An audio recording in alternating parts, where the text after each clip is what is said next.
NYPD has been keeping an extra presence outside of synagogues in New York City since the fighting started. ABC News obtaining a new assessment from the NYPD Counterterrorism and Intelligence Bureau saying some people could try to take advantage of the fighting overseas and could see different places in the city as targets. But stress, at this point, there are no specific or credible threats of any violence. Signs of support and opposition in New York City as dueling protests sound off on the war in Israel. This scene in Manhattan today is just one example of the close connection between our city and the Middle East.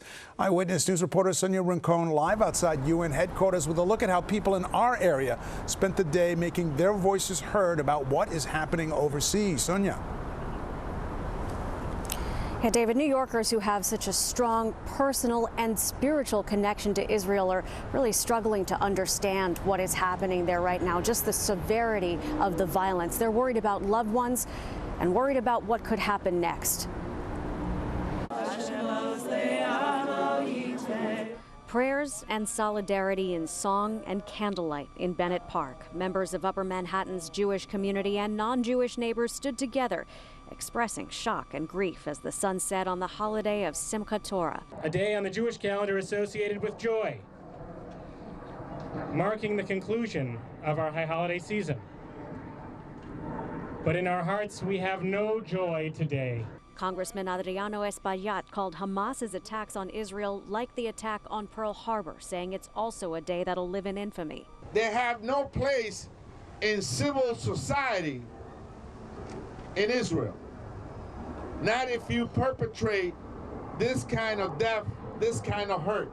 The dead and hurting deliberately targeted, of all ages and backgrounds. Prominent advocates for coexistence were murdered. People dancing at a music festival, people celebrating the holiday in their homes.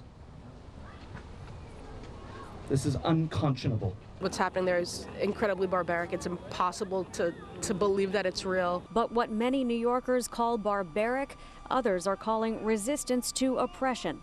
A crowd waving Palestinian flags organized in Times Square. We're here to say that occupied people have a right to resist their occupation.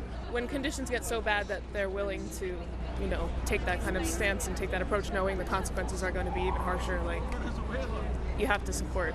3 people were arrested for disorderly conduct as the crowd marched toward the UN, and police separated a counter-rally supporting Israel.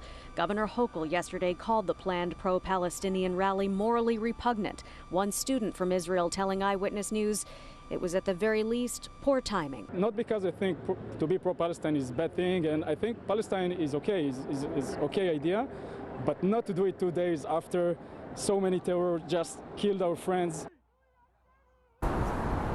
And Congressman Espaillat, who was at that vigil uptown, said there is work to do now in Washington on behalf of New York and the U.S. to help Israel, as he put it, and respond to its needs.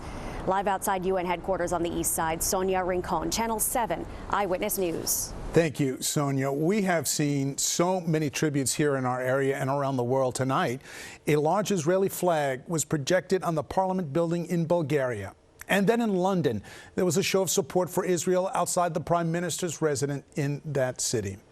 We invite you to stay with Eyewitness News and ABC News, both on air and online, for the latest in this war and the attempts by so many to convince both sides to end this.